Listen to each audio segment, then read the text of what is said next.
Assalamualaikum warahmatullahi wabarakatuh. Pada kesempatan ini akan saya terangkan tentang fungsi nonlinear, di mana fungsi nonlinear ini merupakan kelanjutan dari materi terakhir kemarin tentang fungsi linear dalam pendekatan fungsi penawaran dan juga fungsi permintaan dalam ekonomi. Dalam fungsi nonlinear ada beberapa hal yang berbeda, karena fungsi nonlinear itu merupakan versi lebih lengkap, versi lebih kompleks, dan juga fungsi yang lebih kita katakan gimana ya, lebih presisi untuk mendekati suatu kasus ekonomi.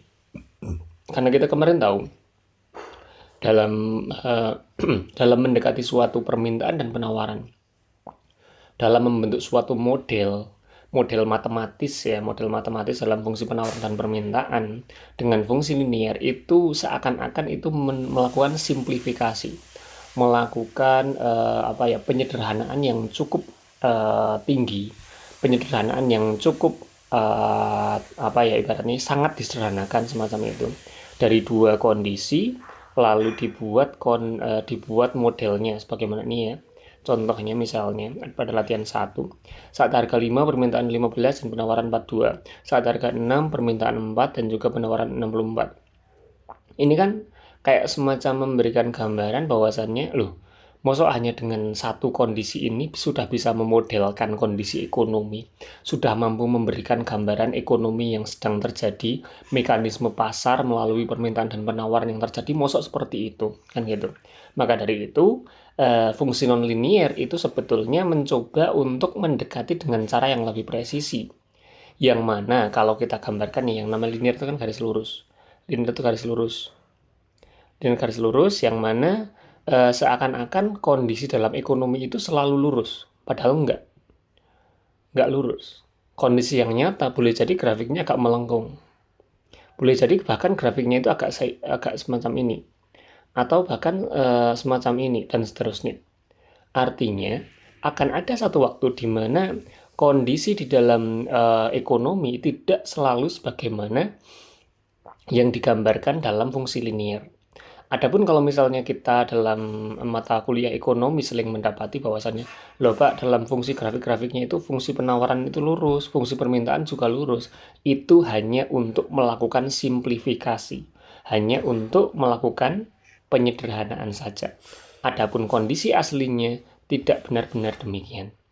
Maka dari itu, kita akan coba gambarkan bagaimana sih kondisi nyata ketika fungsi nonlinear ini mencoba untuk memodelkan kasus ekonomi. Sebagai contoh di sini ya. Dimisalkan suatu kuantitas permintaan dan juga penawaran berdasarkan harga dalam suatu pasar adalah sebagai berikut. Yang pertama, saat harga 5 permintaan 15, penawaran 42, bla bla bla gitu ya. Nah, dalam hal ini kita diminta untuk menggunakan cara yang persis kemarin kita lakukan ketika UTS, ketika pertemuan sebelumnya, di mana kita ingin mencari mensketsakan keseimbangan pasar dan juga mencari fungsi permintaan dan juga penawarannya. Nah, coba kita akan rumuskan secara singkat ya. Untuk merumuskan ini kan berarti kita harus membuat tabulasinya dulu, di mana tabulasi ini digunakan untuk menggambarkan fungsinya nanti. Jadi kita tahu untuk mencari QD dan juga QS caranya adalah seperti ini. QD sama dengan MP plus K. M adalah gradien, K adalah konstanta, P adalah harga, QD adalah quantity of demand atau jumlah permintaan. Nah, sekarang dari soalnya itu kuantitas di sini ada 15 dan juga 4. Lalu harganya itu 5 dan juga 6. Kita langsung masukkan saja. Berarti QD-nya itu 15 saat harganya 5. M kali 5 plus K. Lalu QD-nya itu 4. QD-nya itu 4 saat harganya 6. Lakukan eliminasi 0 min 1M ya, 5M, 5 kali M kali 5 kan 5M, M kali 6 6M, 5M dikurangi 6M artinya min 1M gitu ya. Min 1M itu min M. 15 dikurangi 4 hasilnya 11. Jadi 11 sama dengan min M, artinya M-nya sama dengan min 11. Gradiennya min 11. Nah, sekarang kita akan masukkan ke salah satu persamaan, baik persamaan A boleh, persamaan B atau juga boleh untuk mencari GD-nya. Kita gunakan persamaan yang pertama ya. Jadi 15 sama dengan M, M-nya itu min 11. Min 11 kali 5 plus K. Berarti hasilnya adalah 15 sama dengan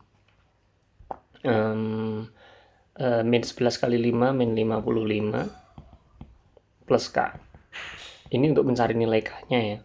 Jadi 15 sama dengan min 55 plus K. Min 55 pindah ruas menjadi 15 plus 55 sama dengan K. Artinya K-nya adalah 60, 70.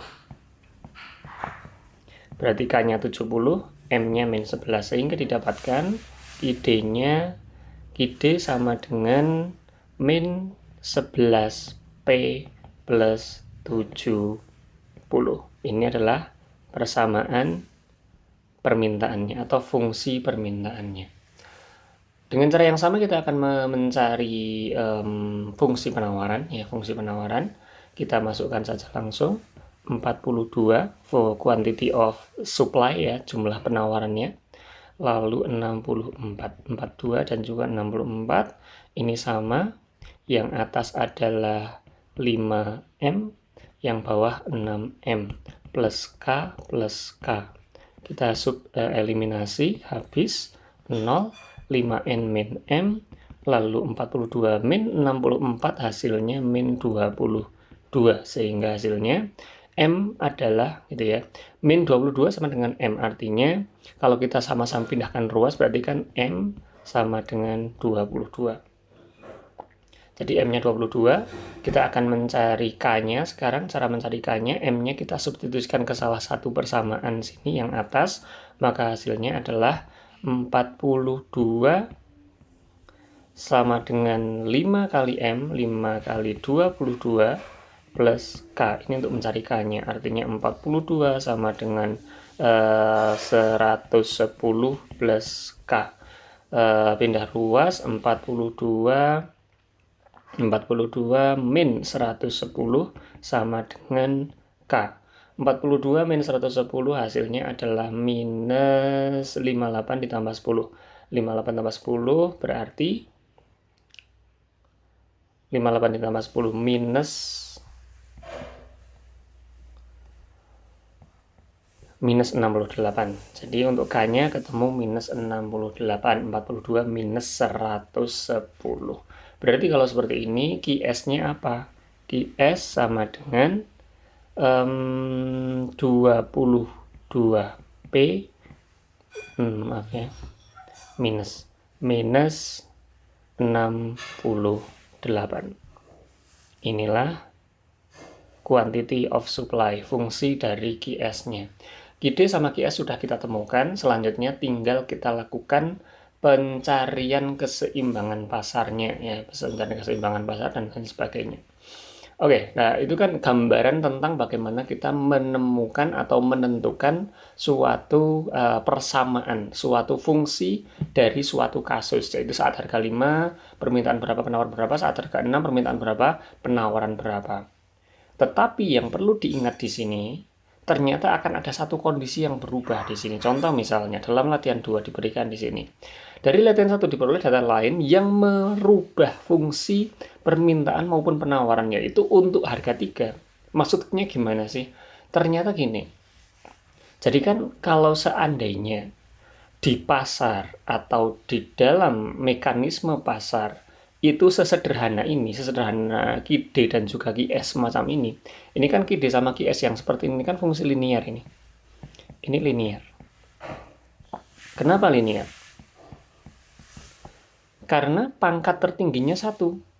P-nya pangkat 1, P-nya pangkat 1. Yang kalau dibuat grafik semuanya itu akan lurus. Fungsi permintaannya nanti akan seperti ini, lurus ke bawah. Fungsi permintaannya akan lurus ke atas, sehingga nanti akan ditemukan keseimbangan pasar yaitu QE, PE. Kan seperti itu dalam grafik Cartesius. Tetapi faktanya Faktanya apa? Faktanya ternyata tidak selalu demikian. Maksudnya bagaimana contoh? Contoh misalnya kita punya fungsi permintaan yang ini ya, KID ini. Kita coba untuk analisa ya fungsi yang pertama. KID sama dengan min 11P plus 70. Ini adalah fungsi yang kita temukan dalam bentuk linier yang mencoba untuk menggambarkan kondisi pasar, di mana fungsi ini akan dapat menggambarkan kasus yang tadi terjadi. Kasus mana? Ini kasusnya. Ini kasusnya. Saat harga 5, permintaan 15. Kita coba ya. Saat harga 5, permintaan 15. Jadi kita cari saat harga 5. KID itu berapa saat harga 5? Berarti min 11 kali 5 plus 70. Sama dengan min 55 plus 70. Hasilnya adalah 15. Jadi kasusnya itu akan bisa digambarkan dengan persamaan ini. Dan ini sesuai. Saat harga 5, permintaan 15. Sebagaimana kasusnya. Saat harga 5, permintaan 15. Dengan cara yang sama, nanti saat harga 6 akan ketemu permintaannya 4 dan seterusnya. Tetapi ada hal yang ternyata kasus yang terjadi di pasar tidak seperti ini. Bagaimana yang terjadi? Yang terjadi itu nggak seperti itu. Misalnya dari latihan 1 diperoleh data lain yang merubah fungsi. Kenapa merubah fungsi? Karena ternyata di sini untuk harga 3 penawaran 10, permintaan 31. Maksudnya coba kita fokus ke harganya sekarang ya. Harganya 3. Kalau harganya 3, KID-nya itu harusnya berapa sih kan gitu. Jadi KID itu kan sama dengan min 11P, fungsi yang kita bentuk pertama tadi ya, plus 70. Bagaimana saat harga 3? Saat harga 3 berarti min 11 kali 3 plus 70. Kita ingin mencari quantity of demand, jumlah permintaan saat harganya 3, sama dengan min 33 plus 70. Hasilnya 47. Seharusnya kalau berdasarkan dari fungsi permintaan yang kita temukan pertama tadi, seharusnya saat harga 3, permintaannya 47. Tapi ternyata di pasar tidak demikian. Yang terjadi adalah saat harga 3, permintaannya 31, bukan 47. Padahal di sini kita temukan angka 47, tapi ternyata yang terjadi di pasar, kenyataannya, realitanya adalah saat P-nya 3 didapatkan KID-nya 31. Apa yang terjadi di sini? Apakah lalu kita mengatakan bahwasannya KID-nya ini salah? Apakah ini salah? Bukan seperti itu. Bukan salah, tetapi ini kita katakan fungsi linier ini kurang presisi. Kurang presisi dalam menggambarkan model matematika ekonomi dalam pasar yang sedang terjadi. Otomatis, fungsi linier ini sebetulnya bisa kita dikembangkan dengan fungsi yang lebih kompleks, dengan fungsi yang lebih presisi untuk menggambarkan, sehingga nanti saat harga 5, saat harga 6, saat harga 3 itu akan sesuai dengan kondisi yang ada di pasar. Terus bagaimana solusinya? Solusinya adalah bisa didekati yang pertama ya, ini solusinya. Jadi ini masalahnya. Masalahnya kita menemukan suatu kasus di pasar seperti ini, realitanya berbeda dengan KID yang tadi kita temukan. Solusinya seperti apa? Bisa didekati dengan cara yang pertama, didekati dengan fungsi non-linier dalam bentuk persamaan kuadrat. Bisa juga didekati dengan persamaan kubik. Bisa juga didekati dengan persamaan polinomial. Polinomial artinya pangkatnya nanti lebih dari 3 atau lebih, pangkat 4, 5, 6, 7, seterusnya. Tapi dalam kasus ini, saya tidak akan menggambarkan terlalu kompleks karena mahasiswa ekonomi nanti kalau misalnya belajarnya terlalu matematis, nanti takutnya malah nanti merasa matematika itu sulit dan seterusnya.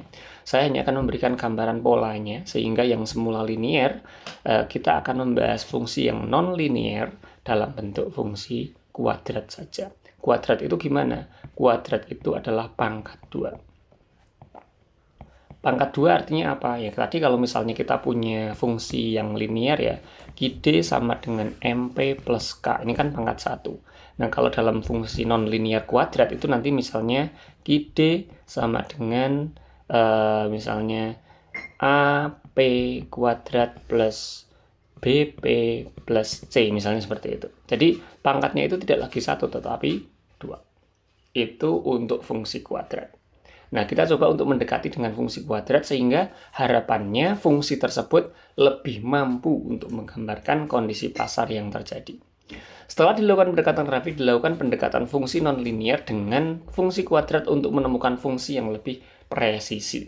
Carilah dan sketsakan titik-titik keseimbangan pasar yang baru dari fungsi permintaan dan juga penawaran yang baru. Dan ini gampang ya. Maksudnya yang penting sekarang kita harus merubah fungsinya. Kita harus merubah fungsinya agar fungsinya itu lebih presisi. Karena ternyata fungsi QD dan QS yang dibuat pertama tadi itu tidak presisi, tidak mampu menggambarkan kondisi pasar yang sebenarnya. Maka dari itu kita coba sekarang untuk melakukan untuk merubah fungsi QD dan QS dalam bentuk fungsi kuadrat. Caranya bagaimana?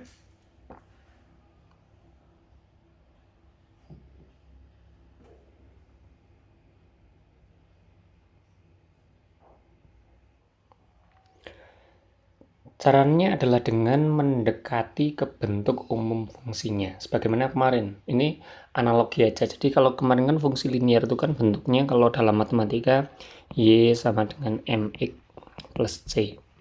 Kalau dalam ekonomi, Q atau QD maupun QS ya, sama dengan MP plus K. Sehingga untuk mencari persamaan, kita nanti akan mencari nilai M dan mencari nilai K. Karena apa? Karena ini adalah bentuk umum dari fungsi linear.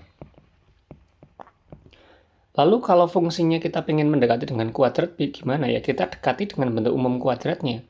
Bentuk umum fungsi kuadrat adalah Y sama dengan AX kuadrat plus BX plus C. Saya kira ini materi dulu sekali saat aliyah atau SMA. Saya kira harusnya masih relate ya, masih bisa diingat-ingat. Lalu kalau dalam bentuk ekonominya seperti apa? Misalnya QD ya. Ini QD maupun QS sama. QD sama dengan yang dirubah hanya X-nya saja. Berarti X-nya kita rubah jadi P.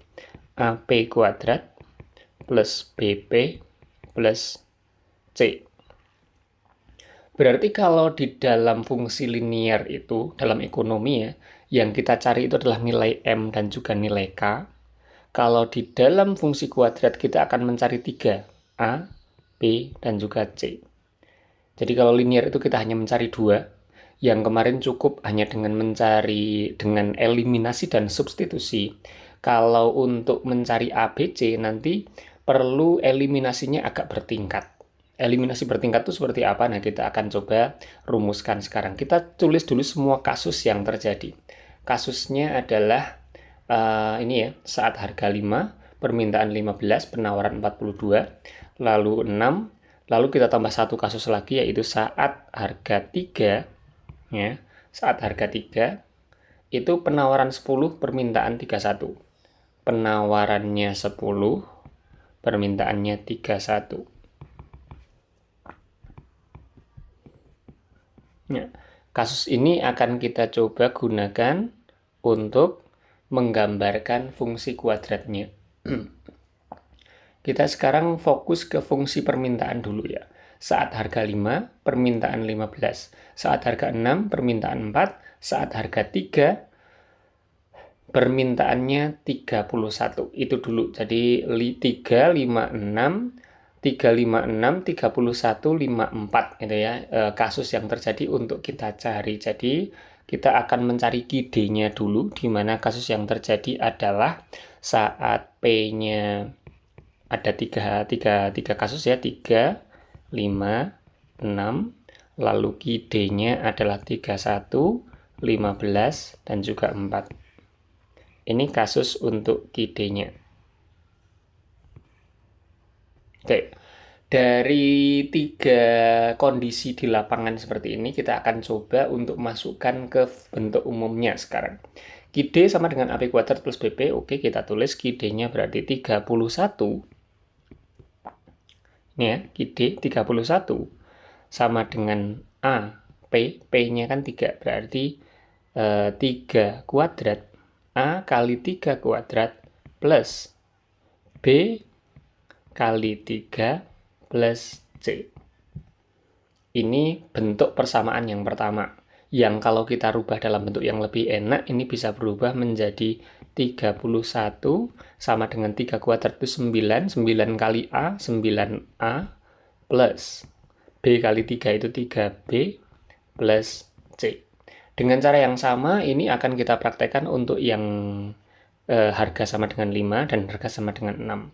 Artinya saat harga 5 berarti 15 sama dengan 5 kuadrat 25, 25A gitu kan, plus 5B plus C. Ini caranya sama persis dengan yang tadi ya, dengan yang ini, untuk yang 5 dan 6.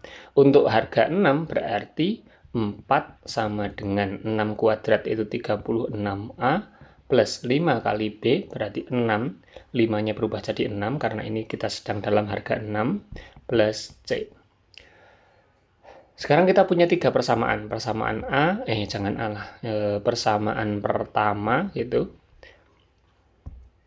Persamaan Romawi 1 gitu ya, atau persamaan pertama, kedua, dan ketiga. Bagaimana cara kita menyelesaikan 3 persamaan ini? Kan tadi yang akan kita cari adalah nilai A, nilai B, dan nilai C. Dan kita punya 3 persamaan. Kalau masih ingat dulu waktu SMP atau SMA, pernah ada yang namanya program linier. Ini pun sama. Atau mencari nilai-nilai yang ingin kita cari kalau diketahui 3 persamaan seperti ini. Pengen mencari 3 nilai A, B, C. Dan kita punya 3 persamaan. Persamaan 1, 2, dan 3. Cara pertama adalah kita lakukan dulu eliminasi 1 dan 2. Jadi stepnya eliminasi persamaan 1 dan 2. Eliminasi persamaan 1 dan 2 berarti persamaan 1 31 sama dengan 9A plus 3B plus C. Persamaan 2 15 sama dengan 25A plus 5B plus C. Kita eliminasi. C-nya karena sudah sama bisa langsung eliminasi, habis 0. 3B min 5B hasilnya min 2B. 9A min 25A hasilnya min 16A. 31 min 15 artinya 16. Jadi kita sekarang mendapatkan satu persamaan baru. 0 ya, 0 kan berarti nggak usah dianggap. Berarti kita punya persamaan baru dari eliminasi 1 dan 2, kita mendapatkan persamaan keempat, yaitu 16 sama dengan min 16A min 2B. Sekarang kita coba eliminasi lagi. Eliminasi ini yang paling sering itu eliminasi persamaan 2 dan 3. Tapi boleh juga 1 dan 3. Jadi kan tadi udah 1 dan 2. Yang kedua itu bisa 2 dan 3. Atau boleh juga mau 1 dan 3 juga boleh. Itu opsional aja dan hasilnya nanti akan sama. Tapi sekarang kita akan eliminasi aja 2 dan 3. Persamaan keduanya adalah sama ya, 15 sama dengan 25A plus 5B plus C. Lalu untuk yang persamaan ketiga itu 4 sama dengan 36A plus 6B plus C. Dengan cara yang sama kita eliminasi C karena konstantanya atau koefisiennya sama ya. Sama-sama C kita hilangkan jadi 0. Ini kan minus itu artinya mengeliminasi. C dikurangi C hasilnya 0, 5B min 6B adalah min 1B atau min B, 25A min 36A hasilnya adalah min 11A. Gitu ya. Min 11A min B sama dengan 15 min 4 hasilnya 11. Dan kita mendapatkan persamaan kelima. Baru setelah kita mendapatkan 2 persamaan baru yaitu 4 dan juga 5 yang masing-masing punya dua variabel yang sama yaitu A dan B, ini juga A dan B. Karena sama-sama punya A dan B, kita bisa eliminasi lagi. Sekarang kita akan eliminasi persamaan 4 dan 5. Berarti kita tulis kembali persamaan 4, 16 sama dengan min 16A min 2B. Lalu persamaan kelima, 11 sama dengan min 11A min B. Kita eliminasi, tapi dilihat di sini ini masih berbeda ya. Karena berbeda, maka kita belum bisa eliminasi. Belum bisa eliminasi karena kita harus samakan terlebih dahulu agar ketika dikurangkan sama. Sebagaimana ini kan sama-sama C. Ketika dikurangkan dia habis. Tapi kalau min 2B dikurangi min B itu kan nggak habis. Maka kita samakan dulu. Berarti yang bawah kita rubah agar sama dengan yang atas. Min B agar sama dengan min 2B, maka min B harus dikalikan 2. Berarti yang bawah kita rubah. Yang bawah dikali 2. Yang atas tetap dikali 1, masih tetap. Berarti yang atas akan berubah menjadi 16 sama dengan min 16A min 2B masih tetap, sedangkan yang bawah berubah kali 2 semua. 22 sama dengan min 22A min 2B, sehingga udah sama antara atas dan bawah. Kalau dalam eliminasi itu yang jelas gini ya, yang jelas nggak harus tandanya sama. Contoh misalnya ini kan minus dan minus, ini kan sama, sehingga nanti dikurangkan, nanti akan hilang atau menjadi 0. Tapi boleh juga yang bawah itu jadi plus gitu boleh. Kalau plus, tandanya artinya kan berbeda. Karena tandanya berbeda, nanti untuk mengeliminasi bukan dengan min tapi dengan plus. Nah, itu hanya teknis aja ya. Tapi saat ini kita sedang membahas tanda yang sama. Yang atas min 2B, yang bawah juga min 2B, artinya kita kurangkan agar hilang. Min 2B dikurangi min 2B, 0.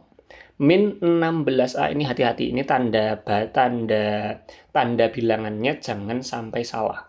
Min 16A dikurangi min 12A. Kalau bingung ditulis aja. Min 16A dikurangi min 22A. Minus bertemu minus artinya plus. Berarti min 16A plus 22A. Punya hutang 16 apel dan kita punya 22 apel. Artinya kita masih punya 6 apel. Gitu. Gampangannya gitu. Berarti min 16A min 22A hasilnya adalah 6A. 6A, nolnya diabaikan. 16 dikurangi 22 hasilnya adalah min 6. Berarti min 6 sama dengan 6A. 6A berarti 6-nya bisa pindah ke sini untuk membagi karena semula mengali ya. Berarti dari min 6 per 6 itu adalah A. Berarti A-nya berapa? A-nya adalah min 6 dibagi 6, min 1. Nah, begitulah runtutan perjalanan untuk menemukan nilai A. Untuk menemukan nilai A, kita harus menemukan dulu persamaan keempat, persamaan kelima, lalu dari persamaan keempat dan kelima dieliminasi lagi, sehingga ketemu nilai A, yaitu minus 1. Apakah sudah selesai? Jelas belum, karena tadi ya, dalam persamaan kuadrat kita akan mencari nilai A, nilai B, dan nilai C. Bagaimana untuk mencari nilai selanjutnya? Mencari nilai selanjutnya ini sama dengan yang kemarin saat fungsi linier. Pertama kita akan mencari nilai B dulu dengan memasukkan nilai A ini ke salah satu persamaan ini. Baik persamaan yang keempat maupun persamaan yang kelima, sama aja. A-nya kita substitusikan ke situ sehingga nanti akan ketemu nilai B. Kita substitusikan ke persamaan keempat saja. Dalam persamaan keempat itu kan 16 sama dengan min 16A, gitu kan? 16 sama dengan min 16A min 2B. Sekarang kita akan masukkan nilai A yaitu minus 1. 16 sama dengan min 16, A-nya minus 1, min 2B. Nanti akan ketemu nilai B. 16 sama dengan min 16 kali min 1, hasilnya 16, min 2B. Nah, lihat di sini, 16 ya. Berarti kan 16 yang sebelah sini, 16-nya ini geser ke kiri. Dari 16 berubah menjadi min 16, jadi 16 min 16 sama dengan min 2B. Jadi 16 ini itu ini, 16 yang ini itu geser ke kiri sehingga dari 16 berubah menjadi min 16 sama dengan min 2B. 16 min 16 hasilnya 0, 0 sama dengan min 2B. 0 sama dengan min 2B, min 2 dapat pindah ke sini jadi 0 per min 2 sama dengan B. 0 dibagi bilangan berapapun hasilnya akan tetap 0 sehingga B sama dengan 0. Terakhir, kita akan mencari nilai C. Bagaimana mencari nilai C? A-nya sudah, B-nya sudah, C-nya sudah. Maka kita kembalikan ke persamaan yang memuat A, B, dan C. Jadi yang penting kita udah tahu A-nya minus 1, B-nya itu 0. Sekarang kita akan mencari nilai C-nya dengan mensubstitusikan ke persamaan 1, dulu 2, ataupun 3. Kita masukkan ke persamaan 1 saja. 31 sama dengan 9A plus 3B plus C untuk menemukan nilai C. 31 sama dengan A-nya tadi adalah minus 1, B-nya adalah 3 kali B-nya itu tadi 0, plus C. Artinya 31 sama dengan 9 kali minus 1 min 9, plus 3 kali 0, 3 kali 0 hasilnya 0, plus C. Sehingga 31 minus 9 pindah ke kiri menjadi plus ya, berarti min 9 plus 9 sama dengan 0 plus C, C. 31 plus 9 hasilnya 40 sama dengan C. Berarti ketemu C-nya 40, B-nya 0, A-nya minus 1. Dan apakah udah selesai? Sudah. Berarti kita masukkan kembali ke persamaannya. Tadi kan QD sama dengan AP kuadrat plus BP plus C. Kita masukkan nilai-nilai yang barusan kita temukan. Kita dapatkan persamaan permintaan atau fungsi permintaannya. QD sama dengan min 1P. Min 1, maaf. A-nya kan min 1 ya. A-nya min 1, P kuadrat. Berarti min P kuadrat. Min 1 kali P kuadrat, min P kuadrat.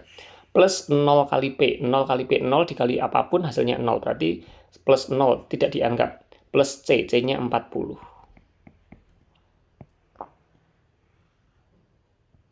Sehingga didapatkan fungsi permintaan yang baru yang kita dekati dengan fungsi kuadrat adalah QD sama dengan min P kuadrat plus 40.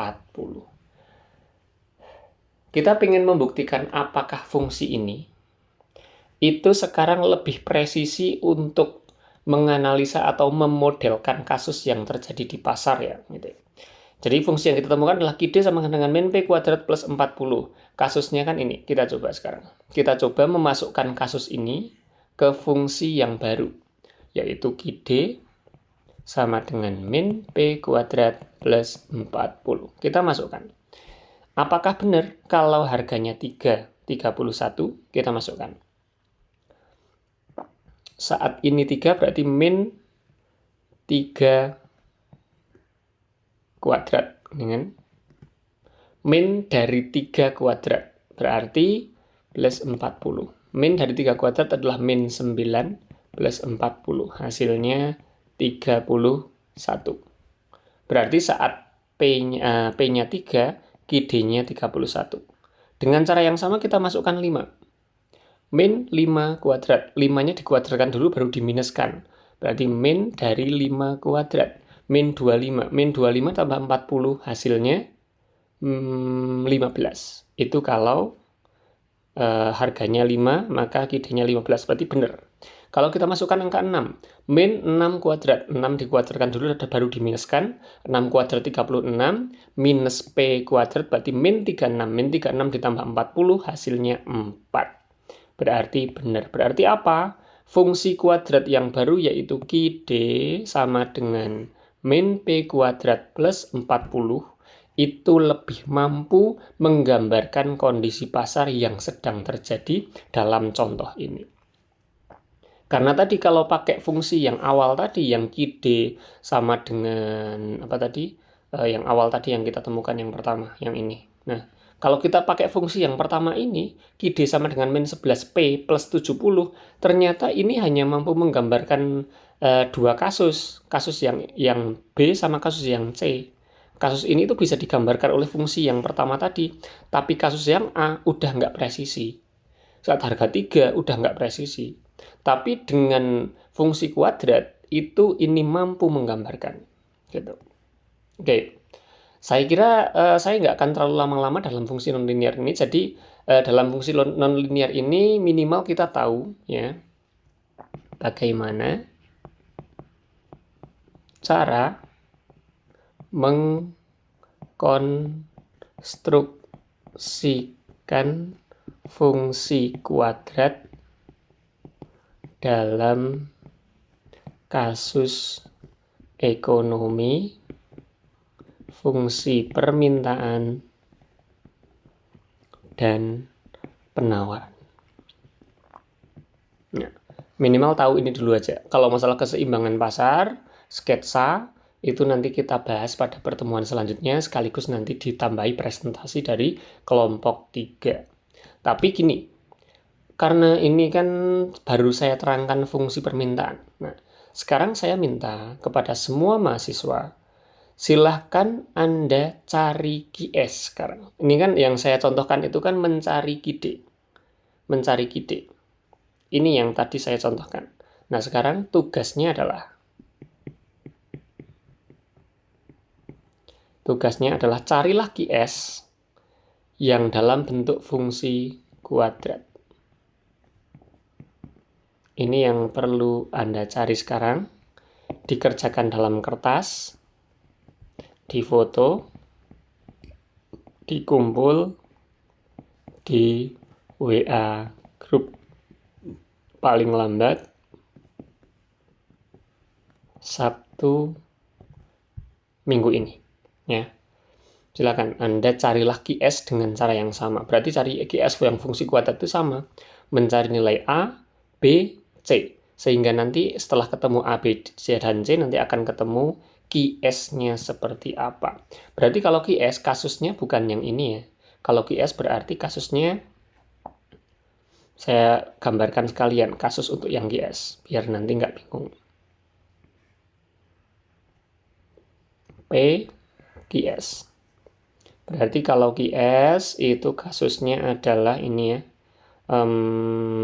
Saat harga 3 penawaran 10. Oke. Berarti harganya 356, penawarannya 104264. 104264. 104264 356. Kasusnya seperti ini. Dengan cara yang sama, ini kasusnya, kasus yang terjadi di pasar. Lalu silahkan carilah QS, fungsi penawaran, dengan cara yang sama sebagaimana yang dicontohkan. Terima kasih. Assalamualaikum warahmatullahi wabarakatuh.